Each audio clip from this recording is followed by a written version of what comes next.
for your Air Candy with K&K. The music never sleeps. Get ready for your sugar high with Coffee and Candy.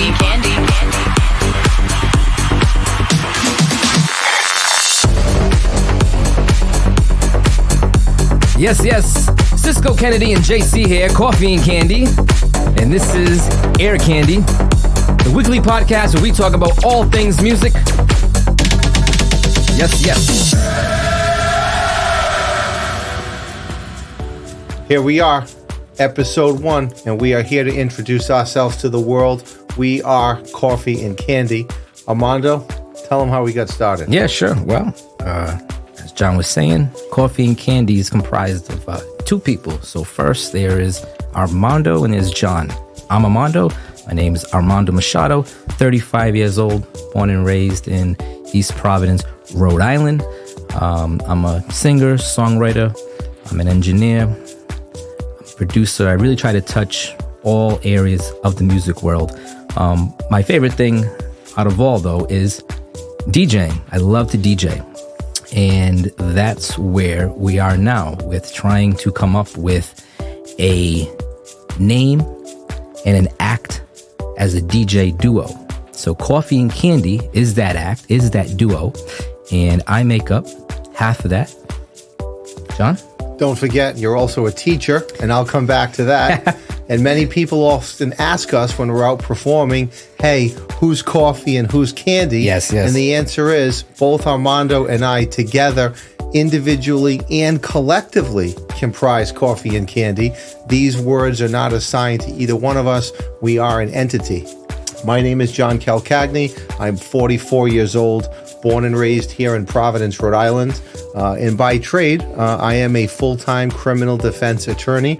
I've been a lawyer for nearly 20 years. But the real question that everyone's going to wonder is, how is this attorney calling himself Coffee and Candy? And it's a long story.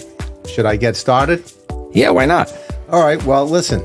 I have not been a DJ, producer, or songwriter for anywhere nearly as long as you have, Armando. But when I look back in the rearview mirror and turn the pages of history to my high school days, I had a great friend and mentor, David DeLuca, a.k.a. DJ Davey D, a.k.a. Rod Strong, who was an excellent DJ and who I followed and learned from in my high school years and into college. And the truth is that I was not musically inclined. I couldn't beat match. I didn't know anything about musical key. And it just dawned on me one day that I was never going to make it. So I took a different direction. I joined the military. I went to college. I went to law school. Fast forward many, many years, I woke up one day realizing that, hey, all I do is go to work and represent my clients. But my real passion was for music. So I called up Davey D and I said, hey, D, this is my situation. I'm thinking of relocating. I'm going to go to a big market. I'm going to go to a music production school and I'm going to chase the dream. And Davey D said, hey, slow down. Tap the brakes. I got the man for you. I want you to call my boy Sisco in East Providence, who is teaching people about DJing using modern equipment, music software, production software, etc. And that's how we met. What was it? Was it the summer of 2021, maybe? Yeah. Yep. And we started off with weekly lessons. That's right. I brought to the table some knowledge about beat matching and beats, BPM, and all the stuff that goes into DJing, but had no familiarity with the electronic platform, the equipment that people use today. I grew up on the turntables, and now everything's about the controller or the players, and you took me under your wing. I was your student, your protege, right? Yeah. You taught me how to find music, download music, analyze music, beat match music. And then little by little, you started to walk me down the long, winding path to music production. And then one day we both woke up, it clicked, and we decided to become Coffee and Candy.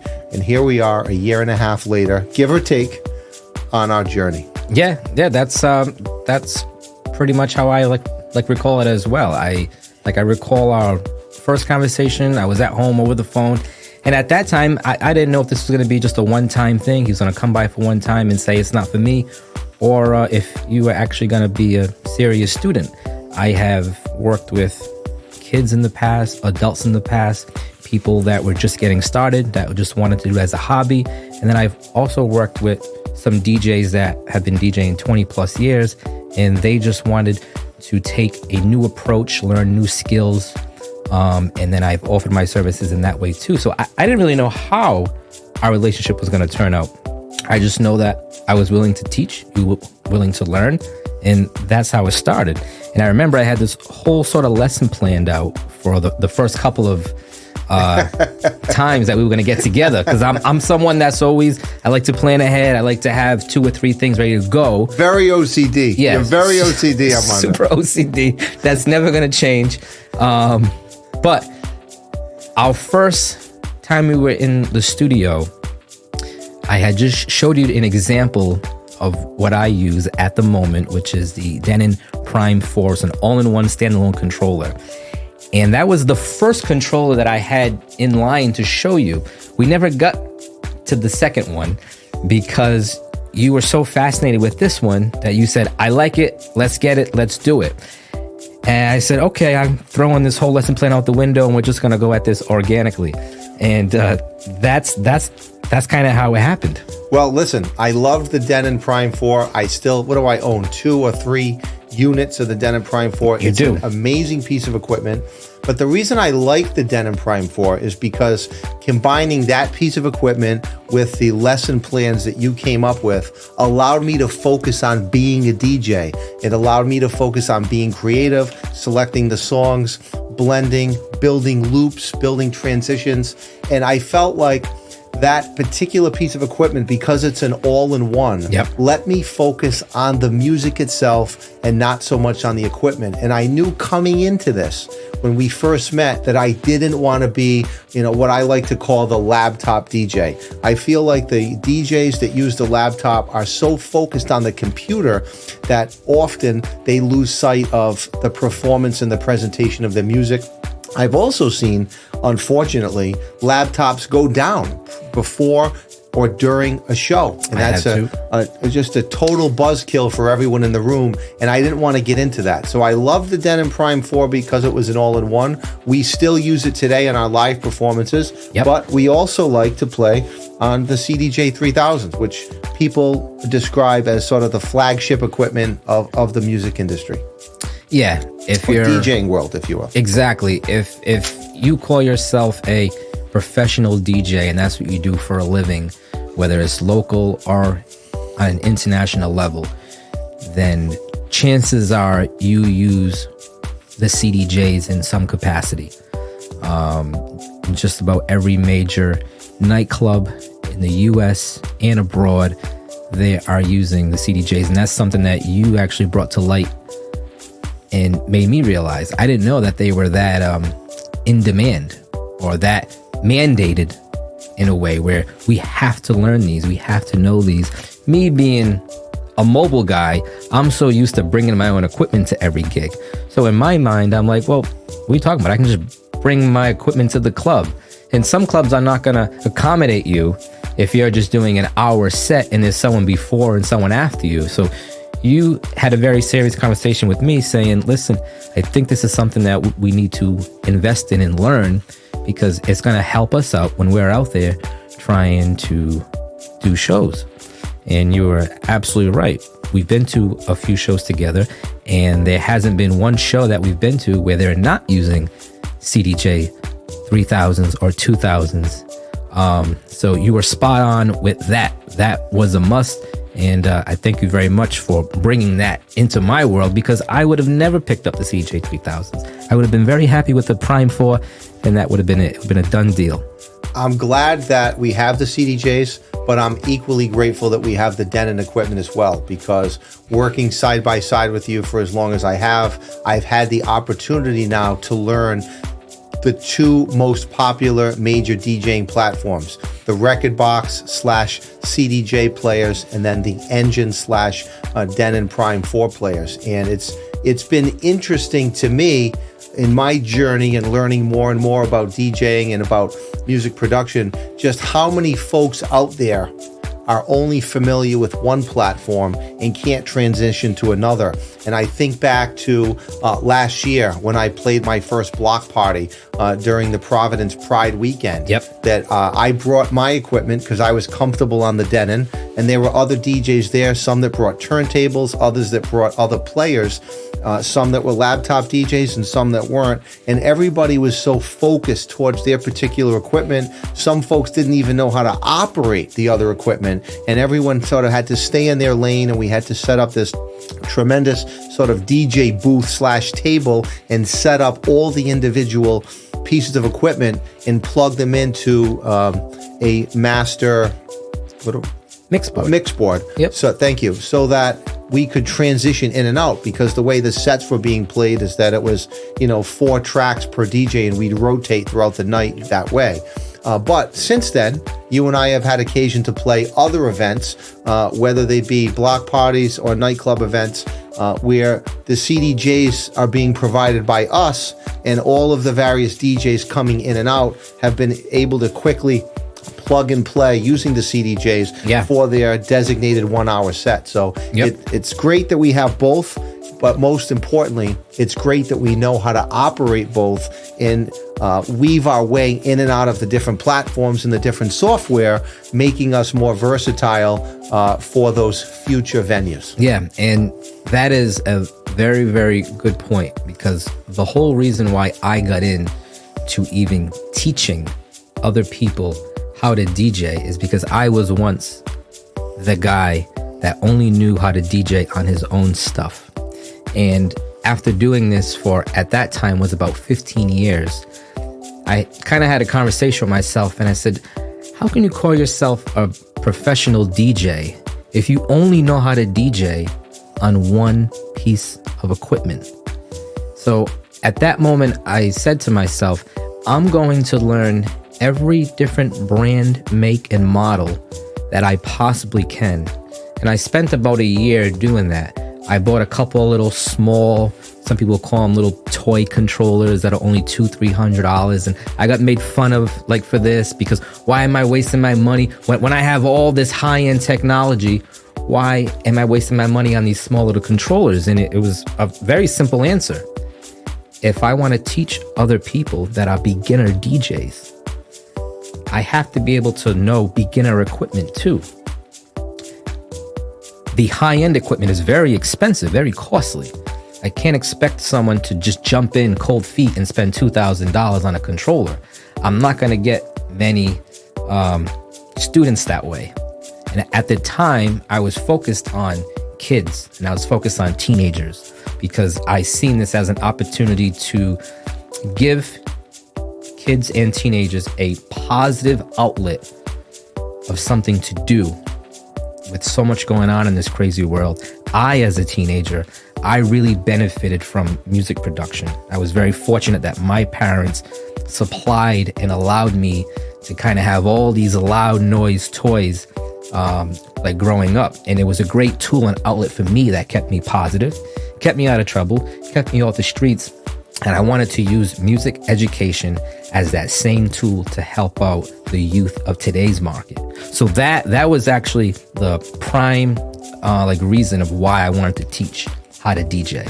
And then as the word got out, all ages and all people, like I said, people that have been DJing for 20 plus years, they were like, hey, I heard you teaching how to DJ. I've always wanted to learn this. Do you know how to do that? Actually, yes. And I have that exact controller. Great. When can we meet? And then it kind of just evolved. And when I put the word out there online, and my friend David heard about it, then that's probably where the connection came from to reach out to you and tell him about me. Because if I just kept it to myself and never went with this, David would have never knew that this was even something that I was even offering to anybody. And that's why sometimes you just got to take a shot and just try something new, try something different. It might work, it might not. For me, it led to something I never even thought was possible, which was to get back into doing music full time. And that's where Koffee and Kandee really started. Well, for anyone that's never been to the studio, I can attest that all of those individual controllers that you described are right here on display like trophies that you've conquered one after another. Yeah. And when I think back to our early days on, you probably thought I was coming to my first lesson with no background knowledge, no information, like you were going to start from a clean slate. And I had a bit of knowledge, and we started out on that piece of flagship equipment, and we continue to use it together today. But I'm actually grateful that after that first lesson, you forced me to take a few steps back. I remember those early days. For the first handful of lessons, I'd come by each week and for our 2-hour session, and you would force me to use one of those more basic controllers so that I could see where the concept of the controller came from, and how advanced and evolved it became, sort of culminating with the Denon Prime 4. And I only mention the Denon product because in our early days, that's really what we focused on. Engine in terms of our music analysis software, and then the Denon product, the Prime 4, as being our overall controller. And all of the lessons that you taught me there translated very easily once we got onto the CDJs in the record box. And what I've learned in my journey with you and with Koffee and Kandee is that there's so much to learn. It's the hardware, the software, both of which are advancing and evolving all the time. Not much different than the cell phone world or the computer world. In addition, the various genres of music that we need to keep up with, trends in the music, the sound packs that come out for the software production. It just never, ever ends. And when I think of my professional career, people refer to individuals who are lawyers as engaged in the practice of law. And that phrase, the practice of law, really speaks to the fact that as a licensed attorney, you're always continuously a student. The law changes, you're learning new things constantly, learning new ways to represent people, and constantly evolving and gaining experience. And I think the same thing goes for music production and DJing. When I was 23 years old and I was finishing up my law school career, I remember that there were students graduating with me, believe it or not, who were in their 60s. People that were very accomplished in life, presumably had earned their money, but in their later years decided they wanted to go back to law school. And I remember this older man, I can't recall his name, but he was a fellow classmate. And I remember him saying to me that you're never too old to learn. So when I look at the direction you've taken your life and the fact that you decided much younger than me that you were going to become a teacher to others, folks that wanted to learn how to DJ and ultimately learn to produce music, and you mentioned your student population of all ages and your basic to mid-level to advanced controllers. And here I came along at the time I was 43 years old wanting to jump into this. It just goes to the fact that you're never too old to learn. So for any of our listeners or our fans out there who are listening to us, here we are in our middle ages, if you will, learning together. I'm 35, evolving together, and on the Koffee and Kandee journey together. It's never too late. Exactly. And speaking of that, it was months and months of doing lessons and trying to figure out, where is this going? Is there a point where John's going to say, hey, this was great. I learned everything I wanted to know.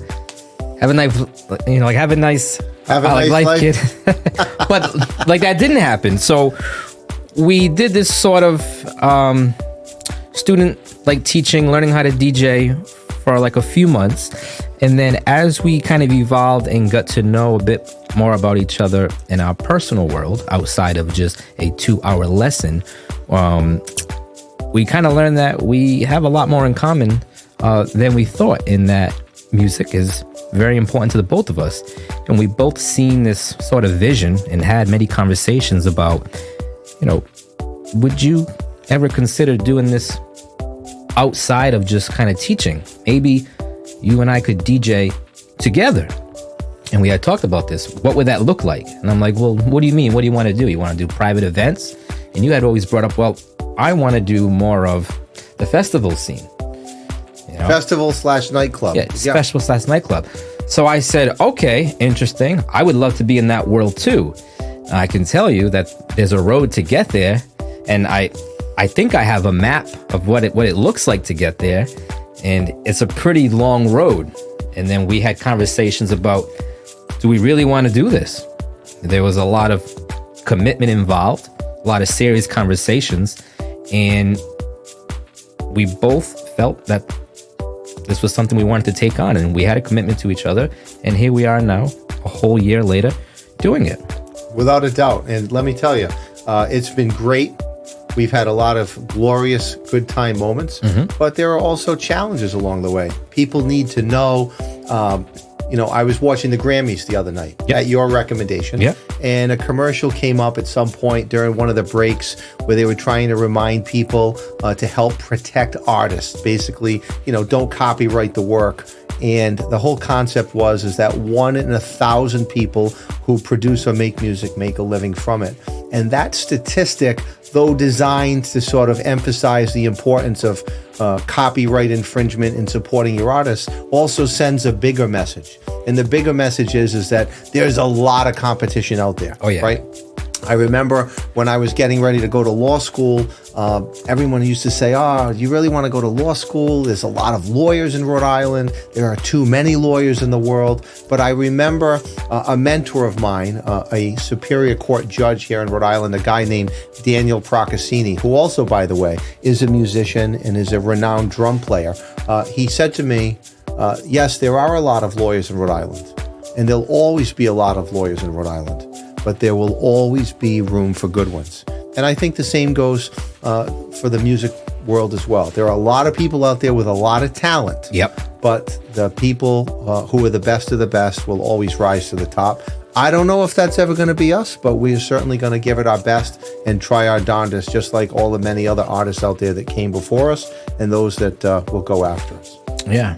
Well, the one thing that I know about the music business is that there's cycles. Every year, there has to be fresh blood, just like in any world. So eventually, someone who is a veteran DJ that's been doing this 30, 40 years, eventually they're going to retire, and someone else needs to now level up and take that number one spot. So what that does is it now opens up new room for opening acts and new DJs and the next generation. There will always be the next generation. So yes, there is always a chance and there's always a shot if you're willing to take it. When you sit back and say, I'm never going to make it. Well, of course, you are never going to make it. But if you take a shot, you have a shot. And you just never know what the possibilities could be. There was something that I recall that I always try to keep in mind. And that said, no matter what we do, we always have to have fun doing it. The moment that it gets too serious and that it feels like this is work, then the passion falls out of it and then we're in it for the wrong reasons. And I think that is a true fact, because I believe, especially in the music business, if you are in this business solely to make money, if that is your sole purpose, I want to be rich, you're going to have a lot of disappointments, because the money is not going to come anytime soon. You have to have passion, you have to have dedication, and naturally, organically, if you're good at your craft and what you do, people are going to notice, they're going to see the worth, they're going to see the value, and that's where the money's going to come. Yes, eventually you need to make a living, we all do, but if that is your only target, you will fail. It's a very good point. I think that almost everything in life is that way. Somebody once said to me that when you pick a career, pick something that you love, and then it won't seem like you're going to work every day. And, that's what led me down the path to being a lawyer. And I'm doing this, and I'll continue to do this. And I do love continuing to practice law. But I also have a passion for the music. And that's what I think influenced me or inspired me to bring the Koffee and Kandee idea to you. Let's tell them how we came up with the idea, Koffee and Kandee. Do you remember? Well, I remember I had, because I'm OCD, I had said, like, what are we going to call ourselves? Like, what are we going to go by? We have to have a plan. We can't just do this randomly. That's just how I am in a lot of areas in my life. Yeah. I like to be thorough with everything that I do. And at first we didn't know. People were like, listen, don't focus so hard on that. It will come to us. And if I'm wrong, correct me, but I'm pretty sure something about you really enjoy, or you have a lot of coffee and candy in your daily life. And you had told me once that you really don't eat like a 3-course meal like an average person breakfast, lunch, and dinner does. And that throughout the day, you really just kind of fuel yourself on coffee and candy. And I think that was one of the first times that you kind of mentioned the concept of coffee and candy to me, right? It's exactly right. The best way to describe it is you're exactly right with my eating habits, which I know are definitely not healthy, but I am a healthy individual. Let's not give the audience the wrong idea here. But yes, I'm running around all day in and out of the courts and the prisons to visit my clients in the office, and I feel like a ping pong ball all day, or I'm bouncing around from place to place. So in order to do that successfully and efficiently, I have to keep my energy level up. I don't and have never used drugs, so I needed to do something. So what am I doing? Caffeine from the coffee and the sugar high from the candy. So you and I are all about electronic music. Electronic music equates to high energy, right? So how do we get that high energy in electronic music scene? I thought coffee and candy was a great way of continuing with that consistent message. Yep. We spell it with K's instead of C's. Mm-hmm. Your brother, if I recall, helped design that first logo, and we were off to the races from there. Yeah. I had said it has to be something that aesthetically looks nice with a visual. Visuals are everything.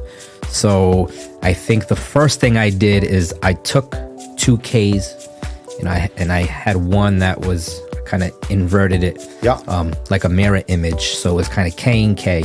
And I like the K and K. It kind of rolled off the tongue easy.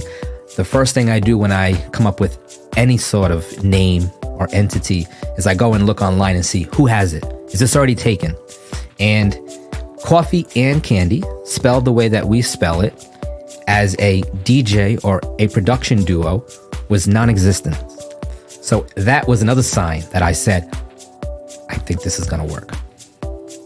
I think this is untapped territory, and I think this is something that is strong, and we can give it a run. And then we went with copywriting it and getting all the social medias and the emails and doing all those sort of behind the scenes stuff that kind of needs to be done in order to really brand and start a quote unquote business. And that was the first step. And at that point I knew, okay, this is real. This is serious. This guy is really invested in this the way that I am. And that it was that moment when I think I told myself, I'm in. Listen, I'm proud of Coffee and Candy. Coffee and Candy is who we are. We are high energy. We are electronic music. It's catchy. It's memorable. And this is just the beginning. Yeah. So speaking of that, over the past year, besides being DJs, we are also producers.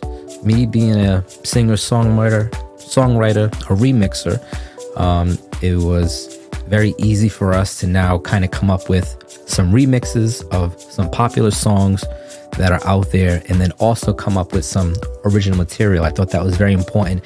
If we want to be in this industry, being a DJ, solely a DJ, is just not enough anymore. Agreed. You have to have your own material, you have to have your own songs, and you have to have some remixes. That's what's going to get other DJs to want to play you in their sets. So first we started with doing some remixes to some big name acts that you would know, but it was done in a different way. And that's how we started to tap into the world. And then we started putting out some original songs. So for the next 30 minutes or so, we're going to kind of play just a few, not all of them. We have a lot, but a few of our original songs, and then some remixes of really popular artists that you probably will know. So enjoy. That sounds great. Let's have it. Get ready for your sugar high with Coffee and Candy.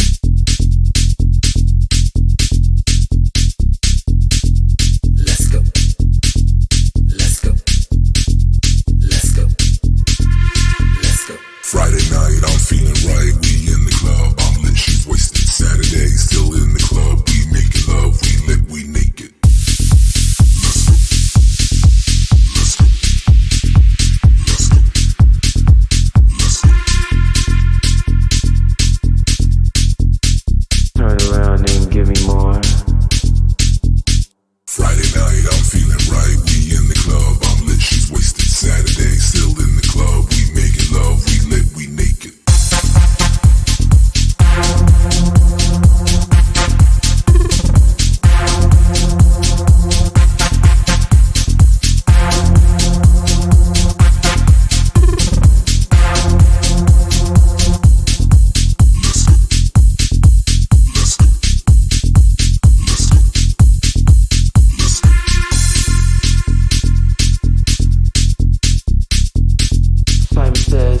where I want to see them. Friday night, I'm feeling right. We in the club, I'm lit, she's wasted. Saturday, still in the club. We making love, we lit, we naked.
around and see your night skyline.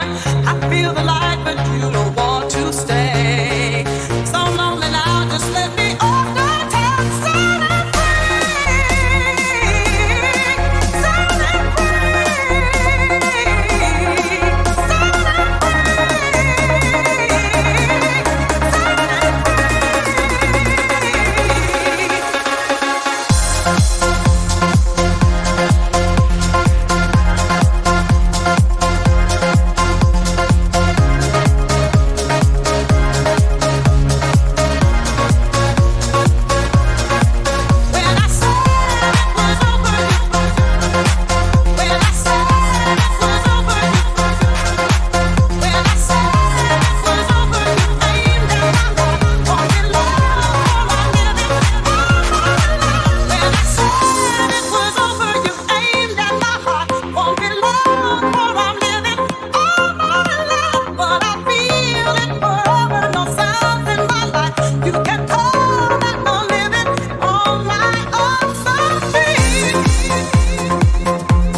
How far did you go?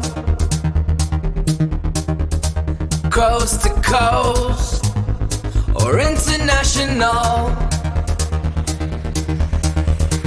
How far did you throw my heart? How far did you throw my heart? Frequencies bring my heart back to me.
Coast to coast or international?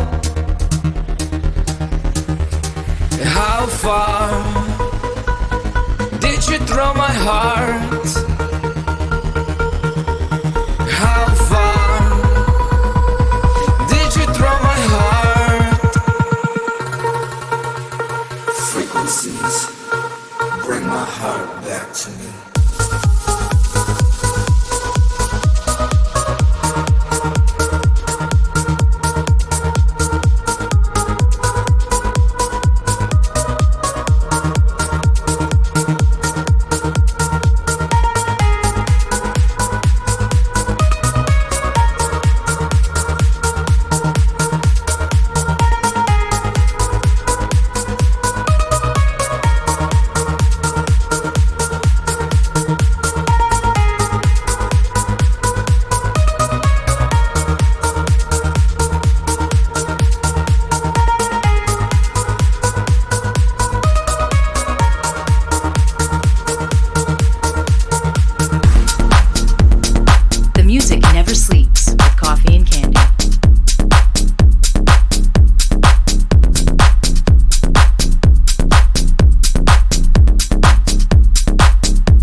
Your heart.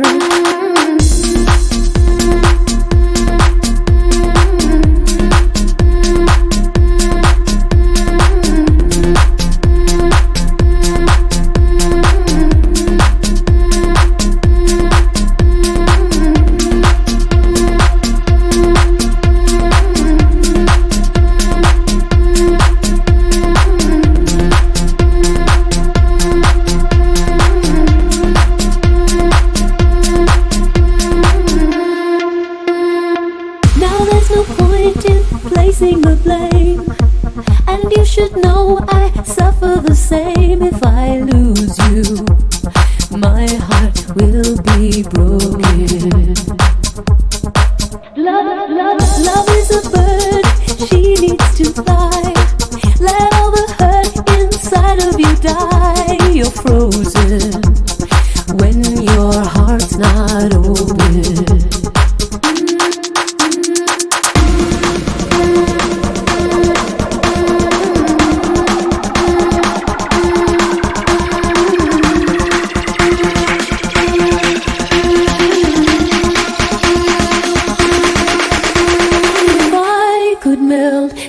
your heart.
You're tuned in with Coffee and Candy.